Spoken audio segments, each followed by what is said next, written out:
Breeding cows in the villages of northern Senegal is a family job. And at dawn, it is the women who milk the cattle. Milk has always been part of the people's diet here, but it never was a real source of income.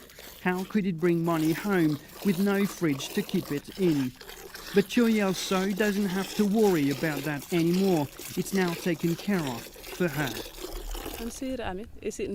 We used to walk miles to the nearest market, hoping to sell the milk we didn't use ourselves, she tells me. It went off before we got there at times.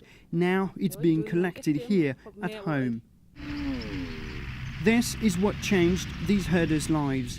La Laiterie du Berger, or the Shepherd's Dairy, is collecting milk from about 800 farmers in the region to produce its yogurts. A first in a country where imported powdered milk had no real competition. This lorry is no refrigerated truck, but the collection circuit is organized to ensure that the milk is safe. It's all very simple. There is no contract, no receipts, no signature. All these herders have is a churn with a number on it, so their outputs can be monitored back at the factory, and they will be paid at the end of the month.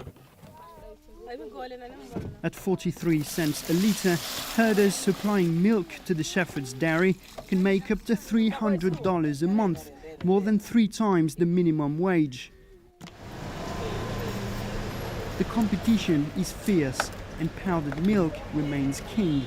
But the growing demand in China, India and other Asian countries means that the price of the white gold is increasing.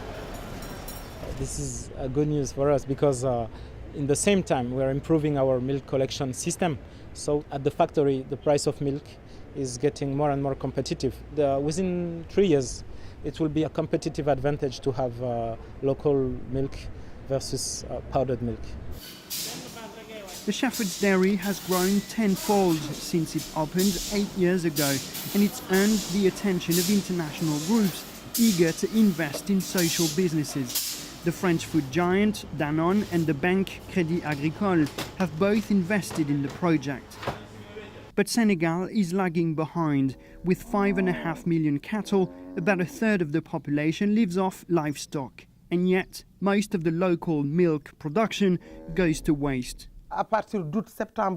During the rainy season, from August to October, milk production is even too high for us to cope.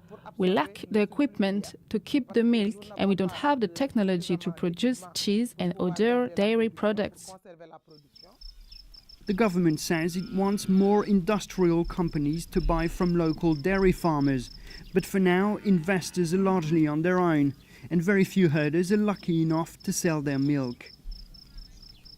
Thomas Fessy, BBC News, in northern Senegal.